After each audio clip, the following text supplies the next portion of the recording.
तो hello guys, आज हम देखेंगे एसएससी सीजीएल में पूछे गए प्रीवियस ईयर के ईडियम्स।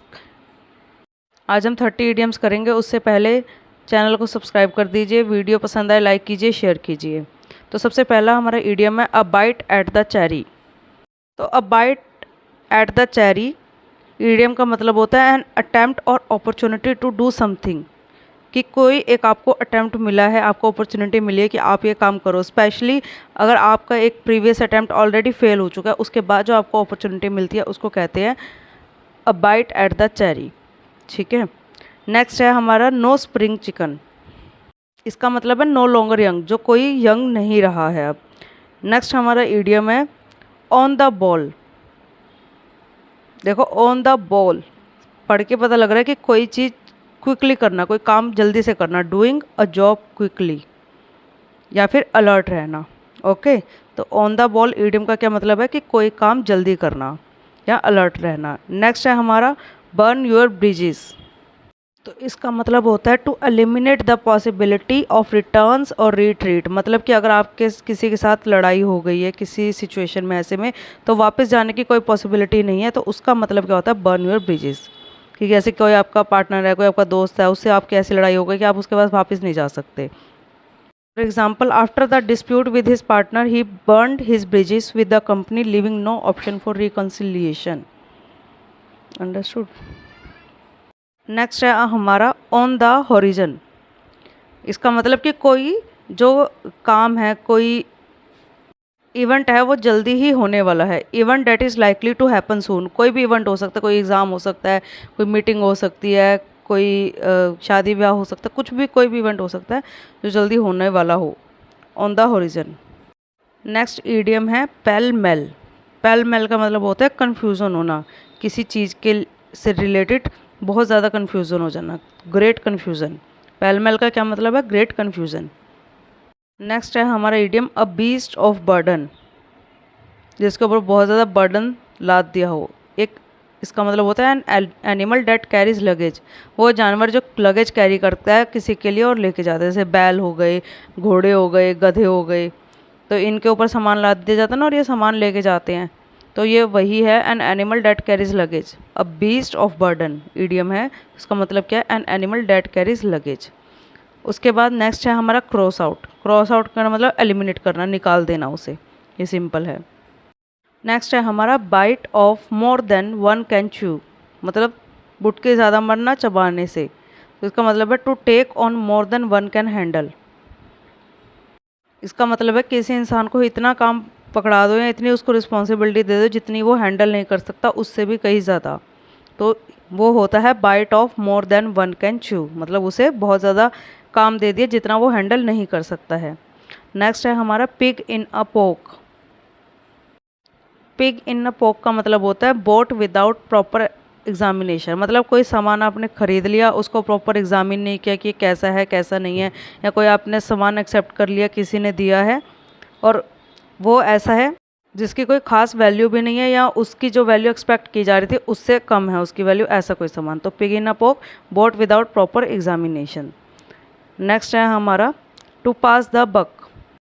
ये भी सिंपल है, to shift responsibility to someone else. मतलब अपनी कोई रिस्पॉन्सिबिलिटी है वो किसी और को दे देनी। ठीक है। तो उसका क्या ईडियम है? To pass the buck. Next है गेट अ सेकंड विंड।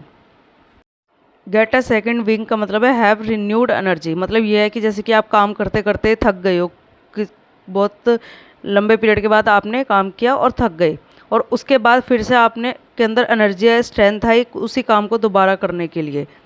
तो उसी काम को दोबारा करने के लिए जो एनर्जी है उसको क्या कहते हैं इडियम में? Gate a second wind. कि हाँ भाई, ये काम किया हमने, एग्जॉस्ट हो गए पूरे, अब नहीं हो रहा, दोबारा करेंगे, तो उसका क्या है? Get a second wind. Next है हमारा to keep one's nose to the grindstone. तो इसका मतलब क्या है कि to work hard and consistently. मतलब कि कोई काम बहुत ज़्यादा अपनी मेहनत के साथ, कंसिस्टेंसी के साथ, अगर जैसे आप लोग पढ़ो, मेहनत करो कंसिस्टेंसी के साथ, तो एग्ज़ाम क्रैक हो जाएगा। तो वही है to keep one's nose to the grindstone. Next है बीइंग बेटर देन बिफोर।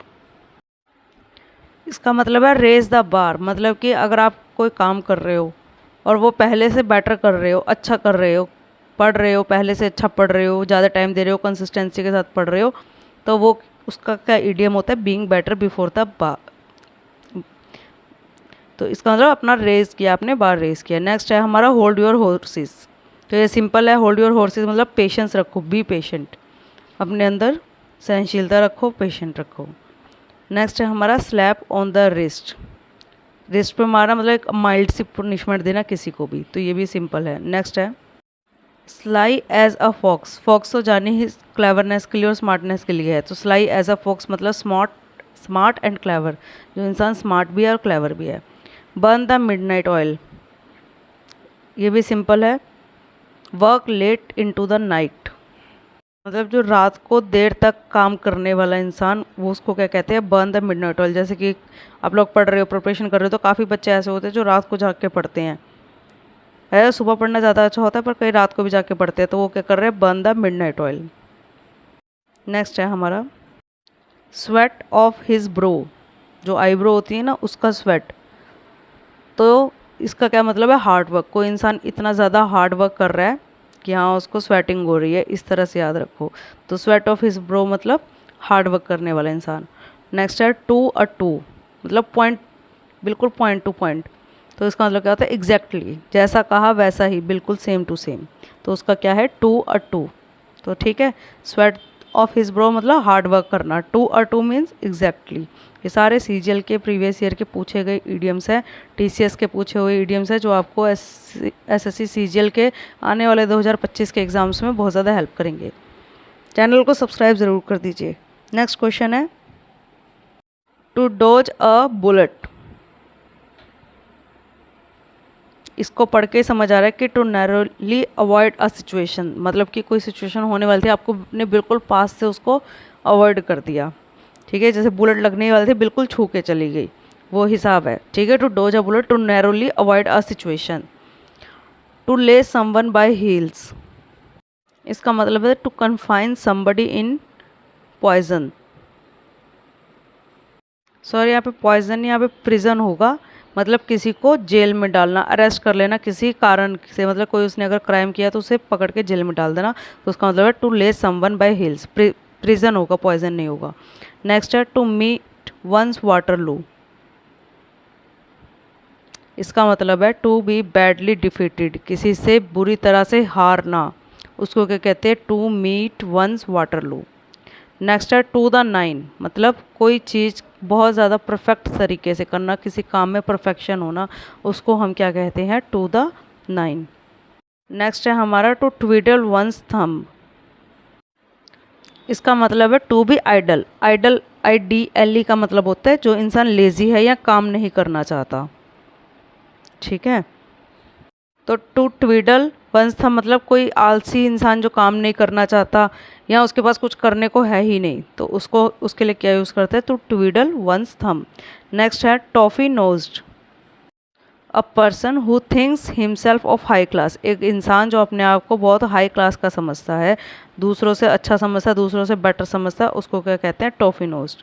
तो टू ट्विडल वंस था मतलब टू बी आइडल, आइडल का मतलब लेजी होना, और टॉफी नोट जो अपने आप को हाई क्लास का समझता है जो पर्सन। नेक्स्ट है up the creek, up the creek मतलब इन ट्रबल, कोई इंसान ट्रबल में आ जाना, आप लोग किसी ट्रबल में आ गए तो उसका मतलब क्या है, up the creek. Want to curl up and die, to feel sorry है, कोई गलती करी है, किसी को सॉरी बोलना है, तो उसका क्या ईडियम है, want to curl up and die.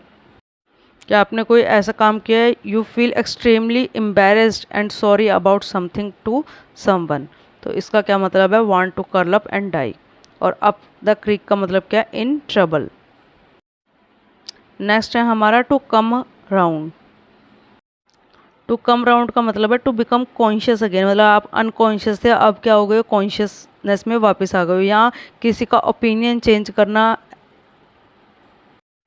और या फिर किसी को विजिट करना। तो टू कम अराउंड का मतलब क्या है कि अपना कॉन्शियस वापस पाना, या फिर किसी के ओपिनियन को चेंज करना, या किसी को विजिट करना।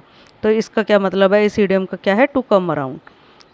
कम अराउंड ने कम राउंड है, ROUND वाला। नेक्स्ट है went pear shaped, went pear shaped का मतलब होता है a situation or plan has gone wrong or become a failure, कोई ऐसी चीज़ जो टेरिबली रॉन्ग चली गई, वेंट टेरिबली रॉन्ग या गलत हो गई या प्लान फेल हो गया, तो उसका क्या होता है, वेंट पियर शेप्ड।